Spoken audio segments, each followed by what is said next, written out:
Hi to USA. We are ready to finish Mrs. Piggle-Wiggle.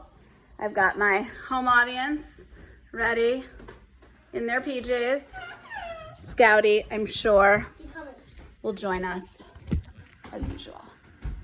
Okay. Scouty was having a rough time because he couldn't find his rubber ducky for his bath. Okay. All right, so Mrs. Piggle-Wiggle. Scout, Sawyer, don't knock over my phone. Okay, we have read Mrs. Piggle-Wiggle herself, which was teaching us about Mrs. Piggle-Wiggle. We read the Won't Pick Up Toys cure. We read the Answer Backer cure, the Selfishness cure, the Radish cure, the Never Want to Go to Bedders cure. We've got 2 more cures to go. Chapter 7 is called the Slow Eater Tiny Bite Taker Cure. And there's a picture. Someone, okay, I'll show you. Picture of someone eating. There's Scouty. Okay. Eating what? Once upon a time, there was a little boy named Alan. He had curly brown hair and sturdy legs and a very shiny smile. One morning, he sat down to breakfast, but instead of picking up his spoon and eating his cereal and milk like a good little boy, he took a fork and began eating his cereal grain by grain. When his mother, certain that he had eaten all of his cereal, brought him his egg, he was still on the 11th grain of cereal. Alan's mother said, "My goodness, you are poky this morning, dear. What is the matter? Is it too hot?" It's oatmeal cereal. Then she noticed that Alan was eating his cereal with a fork, so she took the fork away and handed him the spoon, saying, "Now then, eat properly and hurry, or your egg will get cold." Alan took the spoon, but instead of filling it with oatmeal, he daintily lifted 1 grain from the bowl and slowly brought it up to his mouth. His mother watched him for a few minutes and then said, "Well, eat an ice cold egg if you like, but I am going upstairs to sort the laundry, and when I come down, I want to find every bit of that oatmeal and all of that egg eaten." Alan's mother went skipping upstairs and left Alan in the breakfast nook. As soon as his mother left the kitchen, Alan picked up the fork again and began eating his oatmeal grain by grain. In a little while, even a whole grain seemed too much, so he broke each grain in 2, taking only half grains on the fork. He was so interested in his little bitty bites that he didn't hear his mother come in and was very surprised when she suddenly whisked away his breakfast and sent him marching up to his room. At lunchtime, Alan's mother made cream of tomato soup. This was Alan's very favorite soup, but Alan, instead of eating it up quickly and asking for more, began floating little specks of cracker in the bowl. He floated, chased, and ate them one by one. At 2 o'clock, his mother stopped the little cracker crumb chase, sadly cleared the table, and sent Alan up for a nap. At dinner that night, Alan cut his meat into such small pieces that his father looked over at him and said, "Perhaps you would like to borrow my magnifying glass? I am sure you are going to need it to see those infinitesimal bits of meat." Alan's mother said he has been like that all day, eating his oatmeal grain by grain with a fork, floating tiny cracker crumbs in his soup and chasing and eating them one by one, and now this meat. What is the matter with you, Alan? Alan smiled his shining smile and said, "I guess I'm just a slow eater. I choke if I take larger bites." His mother said, "Nonsense, you were all right yesterday." Alan said sadly, "Yes, Mother, but that was yesterday." And he carefully cut a grain of corn into 4 pieces and delicately put the smallest piece into his mouth. Sawyer, I need you to stop moving around because you're going to knock over the phone. The next morning, he had not improved a bit, and though his mother scolded and scolded, he took the smallest, slowest bites imaginable. And to make matters worse, he sighed and gazed around the room between each bite. Alan's mother was very distressed, and not knowing what else to do, she called her friend, Mrs. Crankminer. "Good morning, Mrs. Crankminer," said Alan's mother. "This is Alan's mother, and I called to ask if you have ever had any difficulty with Wetherill about eating." "Difficulty?" said Mrs. Crankminer. "Just what kind of eating difficulty?" "Well," said Alan's mother, "Alan has suddenly taken to eating so slowly that if I didn't take his plate away, I'm sure that it would take him approximately 12 hours to eat an average meal. He eats his cereal grain by grain, his soup drop by drop, and his meat pour by pour. Goodness gracious, is the child ill? Asked Mrs. Crankminer. No, he says that he feels well, and I have taken his temperature and it's normal. I don't know what the trouble is, said Alan's poor, worried mother. Mrs. Crankminer said, I certainly have no complaint about Weatherill's eating. My only difficulty is getting him to stop. Yesterday morning before breakfast, he weighed 182 pounds and his father has been calling him Blimpy. Oh my, said Alan's mother, I guess you have a more serious problem than I have, and she hung up the phone. Then she called her friend Mrs. Wingsproggle. Mrs. Wingsproggle, she said, do you have any trouble with pergola at meal times? Mrs. Wingsproggle said, enunciating very carefully, no, not exactly trouble, but we do have to keep after her to chew each mouthful 100 times. Sometimes she is forgetful and only chews her food about 93 times, and one day I caught her stopping at 71. Alan's mother could already picture how disastrous it might be if Alan heard that Pergola Wingsproggle chewed each bite 100 times, because if she multiplied each grain of oatmeal in a dish by 100 and took into account the unbelievable slowness with which Alan was able to chew, she realized that he would die of slow starvation before a day had passed. Alan's mother hurriedly said goodbye to Mrs. Wingsproggle and hung up the phone. Then she called Patsy's mother. She said, does Patsy eat everything that is put before her quickly and without urging? Patsy's mother said, yes, she does. Why? Alan's mother said, because Alan has taken to eating like a scared mosquito, and I don't know what to do. Patsy's mother said, call Mrs. Piggle-Wiggle. She'll know what to do. You remember the radish cure, don't you? Alan's mother was delighted. She said, oh, of course I do, and I'll call Mrs. Piggle-Wiggle right now. And she did. Mrs. Piggle-Wiggle said, so Alan has become a slow eater, tiny bite taker, has he? I thought he looked a little pale this afternoon. Alan's mother said, he is so pale his father calls him his little doughboy, and I know that he hasn't eaten more than a tablespoon of food in the last 2 days. What will I do, Mrs. Piggle-Wiggle? Mrs. Piggle-Wiggle said, don't worry about Alan. He'll be all right in a day or two. Let me see. Is it? Yes, it is. Alan coming down the street right now, so I'll send him home with the slow eater, tiny bite taker dishes. Use the largest set for Alan's dinner tonight, the medium size for his meals tomorrow, the small size the next day, and the very small dishes the last day. Serve him portions of food to fit the dishes. That will be 4 days in all, counting today, and though he may lose some weight, he will gain it right back. I may send for him on the last day, and no matter how he feels, let him come to my house.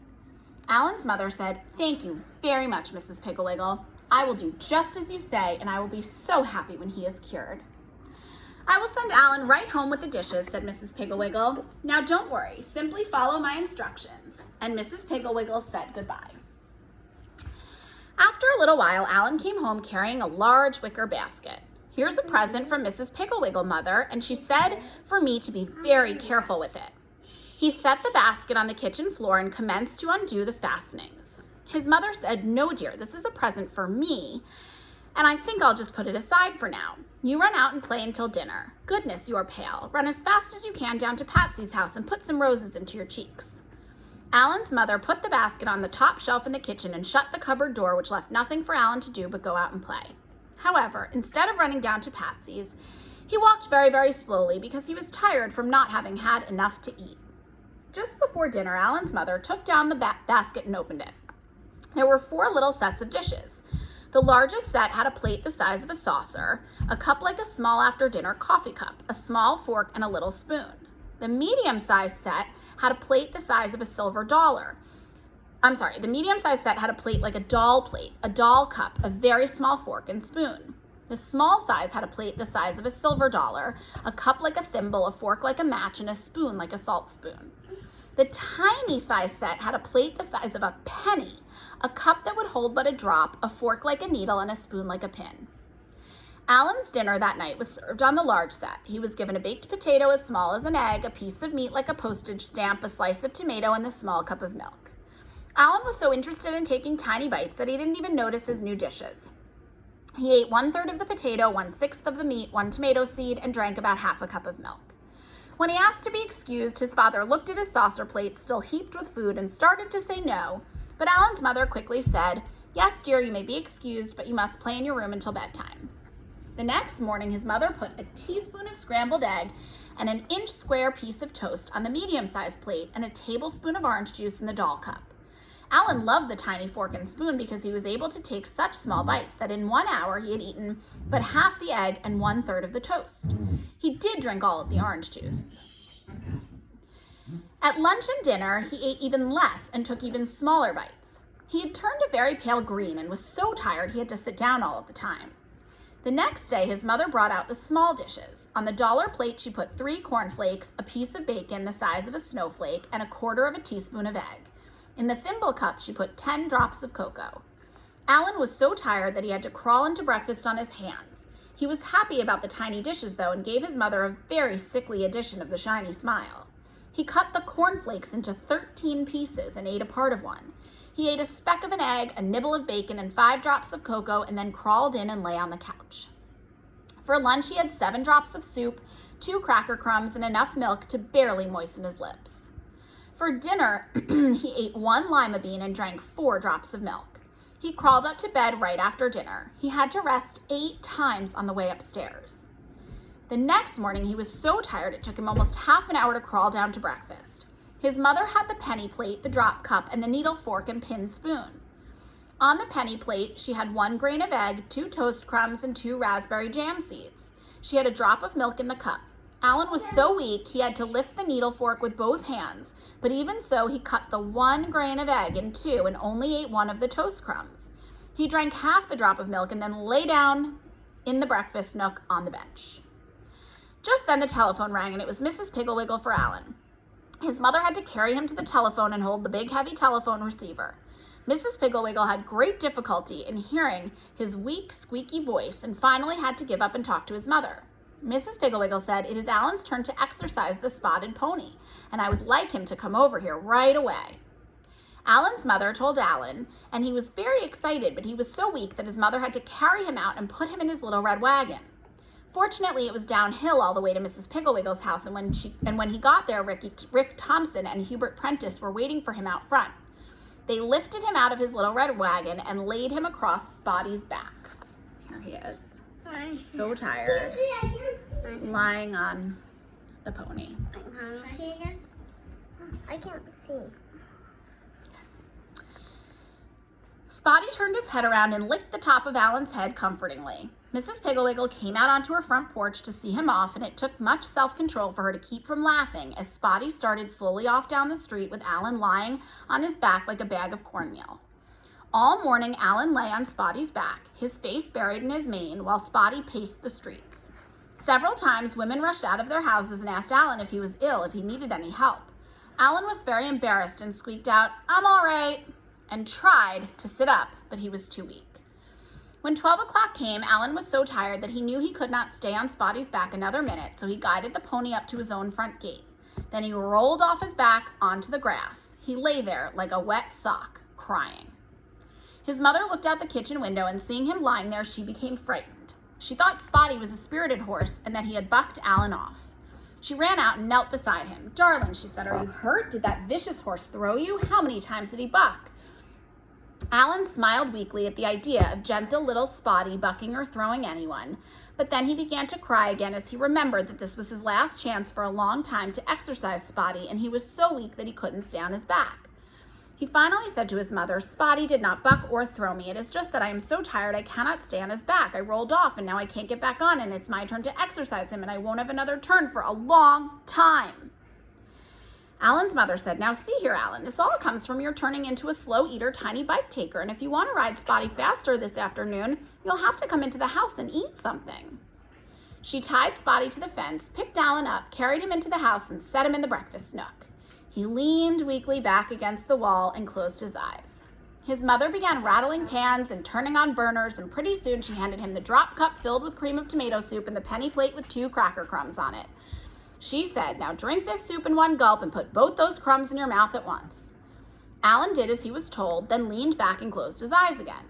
Then his mother handed him the thimble cup filled with milk and a tiny peanut butter sandwich on the dollar plate. She said, "Drink this milk in one swallow and put that whole sandwich in your mouth." Alan did and was surprised to find that he didn't feel quite so tired. He leaned back, but he kept his eyes open. Then his mother handed him the doll cup filled with soup and the doll plate with some cottage cheese on it. "Drink that soup right down," she said, "and here's a large fork, and I want this cottage cheese eaten in 2 bites." Alan did as he was told. But he was feeling strong. He could sit up without leaning back, and oddly enough, he was very hungry. His mother handed him the after-dinner coffee cup filled with milk and the saucer plate with a piece of gingerbread on it. Alan didn't have to be told how to eat and drink these. He took large, hungry bites and big, swishing gulps, and the dishes were empty. His mother said, "Do you feel better, dear? Have you had enough lunch?" Alan said, "I feel much better, Mother, but I'm still very hungry. May I please have a large bowl of soup and a large glass of milk?" "Of course, dear," said his mother, and she quickly filled a large bowl with soup and a large glass with milk. Alan ate every drop of soup and drank every drop of milk, and then jumped up from the table saying, "Oh, Mother, I bet Spotty's hungry. Shall I take him some soup?" "No, dear," said his mother. "I think that Spotty would prefer an apple and some lumps of sugar." So they fed Spotty, and then Alan climbed on his back and rode proudly away, sitting up very straight and holding onto the reins with one hand. When he reached the corner by Patsy's house, his mother called him to come back. He turned Spotty around and steered him up to the gate, and his mother came out with the basket of slow eater, tiny bite taker dishes. "Would you mind returning these to Mrs. Piggle-Wiggle?" she asked. Not at all, said Alan graciously. "Just hand me the basket. I'll put it here in front of me and hold it with this hand. You see, Mother, I only need one hand to steer now." He carefully arranged the basket, kissed his mother, clucked to Spotty, and away they went, in a very slow walk toward Mrs. Piggle-Wiggle's house. The last chapter, Chapter 8, is called The Fighter Quarreler's Cure. You definitely need that in this house. You guys better listen up carefully, you little fighters. There's two twins fighting. Joan Russell opened her blue eyes and saw that it was morning. She saw also that her twin sister Anne was still asleep. Joan reached over and gave Anne a little pinch. "Wake up, Anne," she said, making her voice scary and urgent. "Wake up quickly. There's a big black spider in the bed, and it's on your side." Anne awoke with a squeal, leapt out of bed, stubbed her toe on the box of paint she had left on the floor the night before, banged her funny bone on the door, and went screaming into her mother and father's room. "Mother, Daddy, there's a big black spider in our bed. On my side. Mother, Daddy." Mrs. Russell sighed, sat up, and reached for her robe. She said in a low, calm voice, "Anne, you didn't fall for that old trick again, did you?" Anne grabbed her mother's arm and jumped up and down squealing. "But Mother, Joan said so. It's a big black spider." Mr. Russell turned over and yawned. He said, Stop jumping and squealing and listen. If there is a big black spider in the bed, and it is highly unlikely, then why is Joan lying in there staring at the ceiling and waiting to be bitten?" Anne stopped squealing and listened gravely to her father, but when he finished speaking, she said, "But Joan said there was a spider, Daddy. She said there was." Her daddy said, "Last one dressed gets the littlest melon." And he jumped out of bed and chased Anne out of the room, roaring like a lion. Mr. Russell sang happily in his shower, but Mrs. Russell frowned as she dressed. From the children's room, she could hear, "That's my sock. Give it to me." "It's not. It's mine. Give it back." "Mother, Anne's slapping me." "That's my petticoat. You're putting on my petticoat. Give it to me." "It's not. It's mine." "That's mine." "No, that's mine." "It's not. It's two." Slap, bang, crash, running steps. "Mother!" Mrs. Russell said to herself, quarreling, from the minute they get up until they go to bed at night. I do not believe that I can stand another day of it." She ran downstairs and began jamming the oranges into the squeezer. Mr. Russell came whistling into breakfast. He said mildly, "Oh, scrambled eggs again? I was hoping for sausages and pancakes." Mrs. Russell said, "We had sausages and pancakes yesterday morning." Mr. Russell said, "What about brook trout? Bill Smith has them every morning." Mrs. Russell said crossly, "Perhaps that is why he looks like a trout." Mr. Russell peered at her over the top of his morning paper. He said, "You know, sweetheart, I think that the children's fighting is making you irritable." Mrs. Russell said, "I think it is too. In fact, it is driving me crazy. Just listen to them." From the upper hall, they could hear, "It's my turn to go down first, Joan." "It's not. It's my turn. You were first yesterday. You know you were. But last night you traded your first turn for my pink crayon." "I did not. You did too. Cheater. Double cheater." Yeah, you're laughing, but this sounds like you too. In came the twins. Joan looked at her melon and then at Anne's. She said, "Anne's melon is the biggest. She always gets the biggest and the most of everything." Anne said, "You had the biggest yesterday. You're just a pig. You always want the most." Their daddy said, "As a matter of fact, ladies, I have the biggest melon because I was the first one dressed. Now hush." He glared at them. The twins sat down to their breakfast. They had taken but 2 bites, however, when Anne poked Joan and said, "I've got the most cereal. Ha, ha, ha." Joan hissed back, "Yes, but I have 3 pieces of bacon and you only have 2. Anne looked, and sure enough, Joan did have 3 pieces. She grabbed one, but Joan snatched her wrist, and in the ensuing scuffle, They managed to tip over Anne's milk and spill it all over the front of their nice skirts. Their daddy was mad. Their mother was mad. They left for school red-eyed and miserable, but still fighting. As they rounded the corner, their mother could hear, "That big tablet is mine. It's not, it's two." After Mr. Russell had left for the office, Mrs. Russell picked up the telephone and called her friend, Mrs. Quittrick. She said, "Mrs. Quittrick, this is Mrs. Russell, the twins' mother, and I want to know if Jasper and Myrtle ever fight." "Oh, my dear," said Mrs. Quittrick, "all children quarrel. Why, yesterday Myrtle hit Jasper with her big doll, and the eyes came out, and then Jasper hit Myrtle with the little hammer out of his nice new toolbox, and the head came off the hammer, and I just told them that I wouldn't have them breaking their toys that way." Mrs. Russell said, "But the children, weren't they hurt?" Mrs. Quittrick said, "Why, I didn't notice. I was so angry at them for breaking their toys, and the doll hospital won't be able to put Myrtle's doll's eyes back for 2 weeks. You know how hard it is to get hammers these days." Mrs. Russell said, "Well, thank you anyway, Mrs. Quittrick," and hung up. She poured herself another cup of coffee, and while she drank it, she thought and thought about her little fighter quarrelers. Then she had an idea. She would call Mrs. Piggle-Wiggle and ask her what to do. Mrs. Piggle-Wiggle would know if anyone would. She called Mrs. Piggle-Wiggle and said, "Mrs. Piggle-Wiggle, I am Mrs. Russell, the mother of Anne and Joan." Mrs. Piggle-Wiggle said, "Oh yes, the twins, such darling little girls."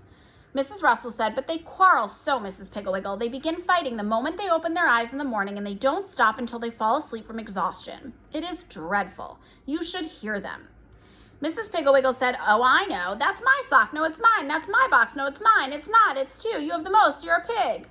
Mrs. Russell said, "Why, Mrs. Piggle-Wiggle, you must have heard them. I was hoping they didn't fight when they were at your house." Mrs. Piggle-Wiggle said, "No, I haven't heard Anne and Joan, but I have heard hundreds of other children. You see, fighter quarrelitis is a common children's disease, and it's very contagious, but easy to cure." "Easy to cure? Oh, Mrs. Piggle-Wiggle, how?" "Well," said Mrs. Piggle-Wiggle, "in the first place, fighting and quarreling are merely habits. One morning a child wakens and feels cross, and so instead of smiling at his little brother and saying good morning, he glares at his little brother and shouts, 'You've got my shirt.' The little brother says, I do not, because he hasn't. The cross child says, you do too, and the quarreling has begun. The next morning, both the children have fighter quarrelitis, and they wake and begin shouting rudely at each other. It soon becomes a habit, and they forget how to be nice." Now, Mrs. Russell, I believe that if fighter quarrelers could hear themselves as others hear them and see themselves as others see them, they would soon realize how unpleasant they were and would be cured. In order to do this with Anne and Joan, you and Mr. Russell will have to pretend to be Anne and Joan. First, however, you must write down every single fighting thing that the children say. Begin with this morning and keep a careful record of the whole day. Say nothing to the twins, but tomorrow you and Mr. Russell repeat their fights. I do not believe that it will be necessary to slap and pinch, but be sure to be loud and noisy. Don't laugh and don't let the children know that it's just a game. Look fighting as well as acting quarrelsome. One day usually is enough. Mrs. Russell said, "Every morning Joan tells Anne that there's a big black spider in the bed on Anne's side, and Anne comes screaming into our room. Should Mr. Russell and I do that?" My, said Mrs. Piggle-Wiggle, "that is the way Billy and Tommy Peters used to start the day, only Billy told Tommy it was a cobra."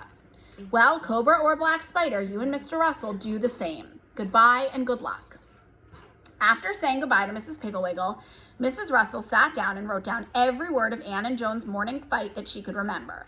After school, she purposely gave one of them a bigger apple than she gave the other, and then followed them around and wrote down the fighting. She stayed in their room while they undressed for bed and took notes.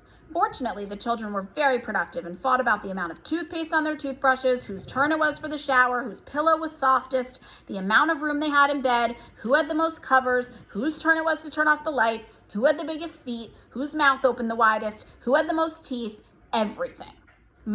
They were naughty and disagreeable. When she had finished writing it all down, Mrs. Russell handed a copy to Mr. Russell and told him about Mrs. Piggle-Wiggle. He thought it was a wonderful idea and studied his part carefully. The next morning, Joan opened her blue eyes and was just reaching out to pinch Anne when she heard a commotion in her parents' room, and suddenly the door flew open and in came Mrs. Russell, clutching her bathrobe and squealing. "Anne, Joan, quick, there's a big black spider in our bed and it's on my side." Joan said calmly, "How do you know there's one? Did you see it?" Anne awoke, and out of habit, she leapt out of bed and ran for the door, squealing. Her mother squealed louder, and Anne, surprised, asked her what the trouble was. "There's a big black spider in our bed on my side. Daddy said so. He saw it." Anne said, "But Mother, if there's a spider, why is Daddy in there?" Her mother paid no attention to her, but continued to squeal. "Daddy said there was, and I'm scared. Eee!" Joan said, "We'd better go in and look, Anne." So they solemnly marched into their mother's and Daddy's room. Mr. Russell was lying in bed gazing at the ceiling. Anne threw back the covers and Joan peered into the bed, but all they could see were Daddy's feet, the toes wriggling. Anne said sternly, "Why did you scare Mother that way, Daddy?" Mr. Russell said, "Was she scared?" and jumped out of bed and ran into the bathroom, shouting at the top of his voice, "Ha ha, my turn first for the shower." At that, Mrs. Russell came flying in from the twins' room and began pounding on the bathroom door, yelling, "It's not your turn, it's mine. You traded me your first turn yesterday for a new golf ball." Mr. Russell laughed rudely and called out, "Too bad for you, I've got the door locked." Mrs. Russell kicked at the door and shouted, "Cheater, cheater, cheater." Anne and Joan looked at each other. Their eyes were round with amazement. Anne whispered, "Let's get dressed," and Joan said, "Yeah, let's hurry." And they tiptoed out of the room, closing the door carefully behind them. While they dressed, they could hear their mother and father fighting. When Mr. Russell came out of the shower, Mrs. Russell said, "You used my towel, that's my towel." Mr. Russell said, "No, it's not, it's mine." Mrs. Russell said, "It's not, it's mine." "That's my shirt, you've got on my new shirt." Mrs. Russell said, "Well, you wore my golf sweater." Mr. Russell said, "Take off my new shirt." Mrs. Russell began to cry. She sobbed, "You wore my golf sweater and you promised me that I could wear the shirt." Mr. Russell said, "All right, baby, wear the old shirt." At breakfast, Mr. Russell took a ruler out of his pocket and measured the grapefruit, and then he took the biggest. Mother snatched it away from him and spilled coffee on the new t-shirt. Mother served the scrambled eggs and gave herself a large heaping plate and Daddy a small serving. Daddy looked at both plates and said, "Pig." "Speaking of pigs," said Mrs. Russell, "it's my turn for the car." "It is not," said Mr. Russell. "It's my turn. You had the car last week." Mrs. Russell said, "I only drove up to the grocery store and back last week, and you went clear out to the golf club." Mr. Russell said in a very disagreeable way, "It makes no difference to me how far you drove. You've had your turn, madam." Mrs. Russell began to cry. "I think you're mean," she wailed. "Isn't it my turn, girls?" She turned to the girls. The girls looked at their mother, but they didn't answer. Instead, they asked to be excused, put on their coats, and hurried off to school. Sorry. At dinner that night, Daddy took the chops up to the bathroom and weighed them on the scales, and then took the two biggest. Mother took the biggest baked potato, but she sorted the string beans out one by one so that everyone got an equal share, but they were ice cold. The twins cleared the table and Anne carried in the pumpkin pie. Now, pumpkin pie was the twins' very favorite dessert, and so Anne was very careful to walk slowly and put the pie down gently in front of Daddy. But it was a wasted effort, for Mother reached over and grabbed the pie, saying, "I'll serve that."